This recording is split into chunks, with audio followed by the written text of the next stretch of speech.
வணக்கம். அக்குபஞ்சரில் P6 என்கின்ற இந்த புள்ளியானது வாந்தி வராமல் இருக்கவும், வாந்தி வருவது போல் இருந்தாலும், வாந்தி அடிக்கடி எடுத்துக்கொண்டிருந்தாலும் சரி, மசக்கை என்று சொல்லப்படுகிற ஆரம்ப காலத்தில் கர்ப்பிணி பெண்களுக்கு ஏற்படக்கூடிய ஒரு வாந்தியாக இருந்தாலும் சரி, அஜீர்ண வாந்தியாக இருந்தாலும் சரி, அனைத்துக்குமே இந்த புள்ளி மணிக்கட்டு ரேகையிலிருந்து இரண்டரை விரல், அதாவது இரண்டரை விரல், ஆனால் இப்படி மடக்கி அதை இந்த புள்ளியை நிறுத்த வேண்டும்.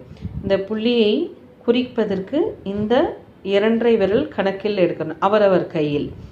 இந்த விரல் கணக்கில் இருக்கக்கூடிய இந்த புள்ளிக்கு பெயர் P6. இந்த P6 என்கின்ற புள்ளி முக்கியமாக வாந்தியை நன்றாக நிறுத்தும். இதனை அக்குப்ரெஷர் முறையில் கட்டை விரல் கொண்டு நன்றாக நேர்வட்டம், எதிர்வட்டம் என சுமார் 5 நிமிடங்கள் செய்ய வேண்டும். நன்றி.